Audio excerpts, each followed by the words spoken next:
Hello everyone, welcome back to my channel. I've been doing a lot of videos about the different antagonists within the Outlast trials.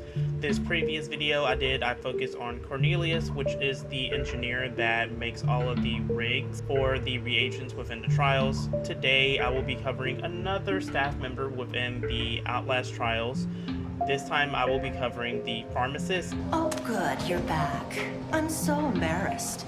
I hope I wasn't too much of a wet blanket. I was a little under the weather, but I'm oh so much better now. Turns out I need my medicine as much as you do. My mistake was trying to control everything. But you know all about that, don't you? Giving up control, giving up everything, and becoming something more. Heaven's only 3 nails away. And doing the research on the Pharmacist, I've noticed that nobody has actually spoken about the Pharmacist before. So we'll be doing a dive into who is the Pharmacist within the Outlast trials. Her name is Barlow, and she's actually one of the few staff members that actually sides with Murkoff and their experiments. If this video interests you, stick around as we're going to dive into the Pharmacist from the Outlast trials. I shall deliver your punishment. Suckers, you think you can break me like that? With an animal carcass? Is that you, Sweet Pea? You should have turned down this bounty, Carlos. I'll see you soon. I shouldn't be telling you this, but you're getting extra attention from the doctors. I think that you're something special. It's almost like you've done this before. But the repetition is key to the therapy. How else are you gonna learn? Nurse Barlow, you'll always see her in the sleep room. She is the pharmacist within the Outlast trials. She wears a classic nurse outfit at all times. She has a blue long sleeve collared dress, an apron, a nurse hat with Murkoff Corporation logo on it, and a name tag that reads her first initial of her name, which is Emily, and her last name. She always has blonde hair, and she has a 1940 hairstyle which is called Victory Rolls, and she wears simple red lipstick, blue eyeshadow along with eyeliner. Thank God you're still alive. I'm wilting out here without any sunlight, but in the trials, you have to put your entire heart and soul into this. This is a matter of life and death, not just for you, but for our culture, for the American way of life. You don't really think that all of this, all these millions of dollars were just so one individual hobo could feel better. We're trying to make the future. You can die, or you can be part of it. I'm placing the personality and the background story within the same portion of the video. The personality she gives off is very caring and empathetic, and she hides it behind a mask of professionalism. You haven't been complaining, have you? Can you imagine? Like somebody who would unwrap a present on Christmas morning and then write Santa a letter of complaint? Well, somebody has been complaining, and not just about the lack of sun. Dr. Easterman is such a gentle soul. The poor dear is just coming to pieces about it. It's wonderful, the progress you're making. I wish there was some way to show you how grateful I am for all the hard work you're doing. You're going to be part of the American century. You and Murkoff. The wonderful things you'll bring to the world. You're going to make history. Diving into her background, there's not much about her that we can find. However, we do learn that she likes to keep her life private, and all of the horrors that you go through within the therapy sessions, she tries her best to keep that from breaking through her professional demeanor. Now, Emily Barlow, she went to college and graduated from St. Mary's College, which is in Omaha, and she received her associate's degree in science nursing in April of 1955. A little bit after that, we can assume one or two things happened. Either she was just hired on, or she was recruited by Murkoff, you will notice that she does take effort to being polite to almost everyone in the facility, and she truly believes that Dr. Easterman is a genius, which is crazy for me to think about. But she truly thinks he's a genius and that the trials will define tomorrow's history, and everybody's life can be improved with a little bit of chemical assistance. Do you want to know why you're doing so well? All these pharmaceuticals, they're certainly a miracle, but your brain, your endocrine system, they're the greatest drugstore ever created.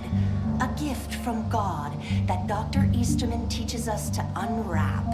He says that when God gave us evolution, it wasn't just an explanation, it's a set of tools. It's a way for us to become more than we are.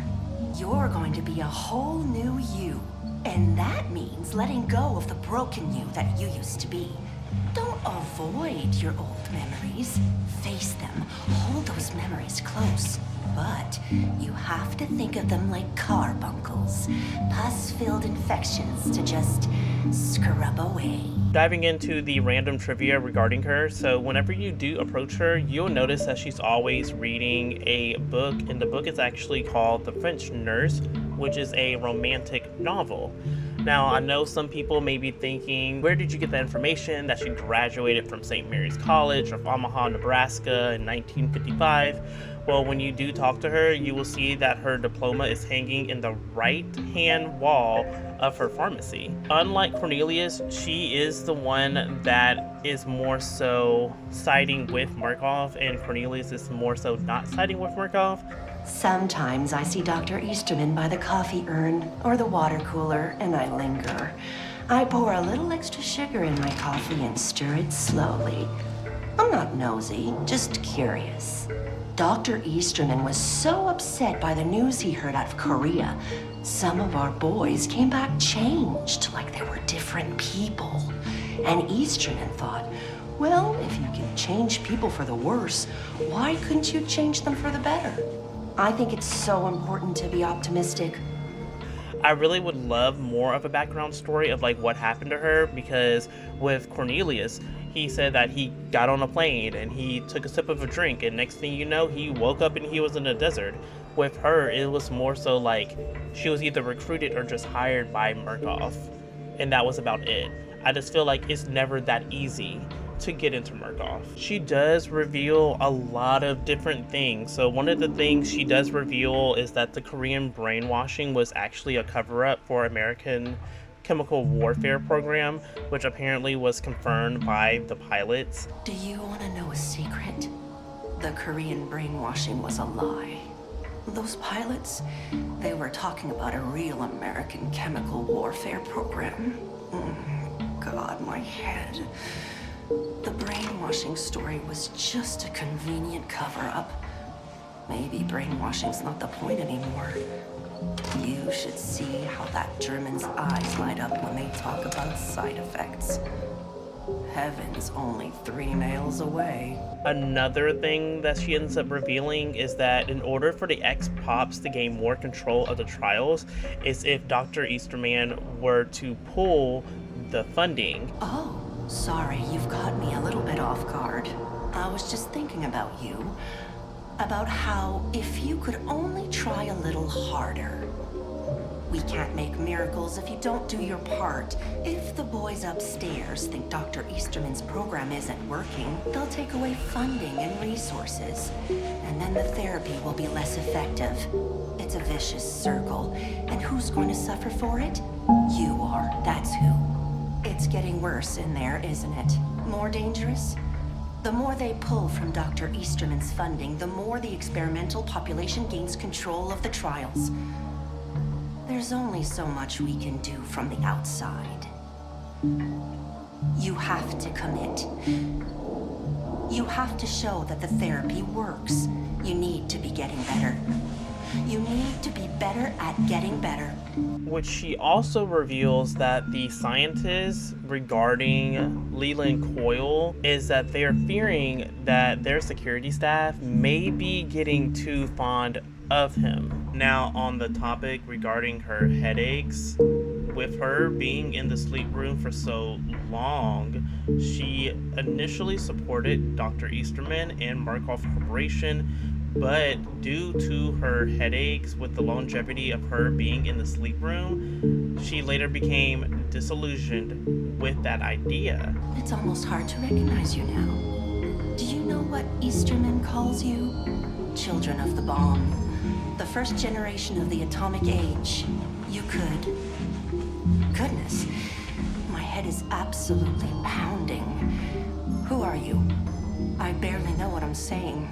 I could take one pill, couldn't I? Just one to even me out. But I shouldn't. I feel like a robot. A vending machine in a dark, sunless room. Put a coin in and get your candy out. I've tried so hard to be polite, efficient, but sitting here all day, no windows, no sun. If I started taking pills to keep my weight down, to keep my interest up, nobody could blame me. I shouldn't bring my personal life into this, especially not in front of somebody like you. My headaches are no concern so long as my hand's steady on the syringe, right? They're just pills, just a little habit, like biting your fingernails or chewing gum. Due to the headaches and the disillusion, she starts to feel like she's being held captive and she wants to be free.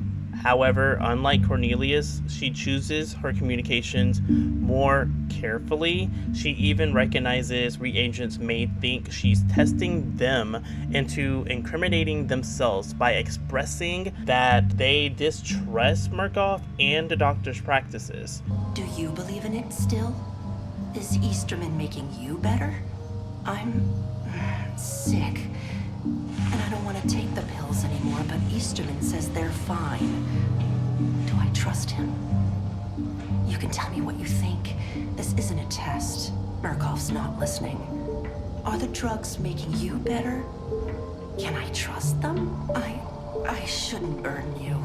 Now, an antagonist within the Outlast trials that I completely forgot about, and to be honest, I wouldn't even consider them as an antagonist within the trials, based off of the fact that we're chasing them down and blowing their heads off, is the scapegoats. And the scapegoats even warn the reagents about trusting the nurse. And the only nurse that we know within the sleep room is Nurse Barlow. She's the only nurse that we go up to. She's the only person we get all of our prescriptions from. There's no one else in the trials unless there's like a secret nurse coming up in the near future. But we can assume that the nurse that they are referring to is Emily Barlow.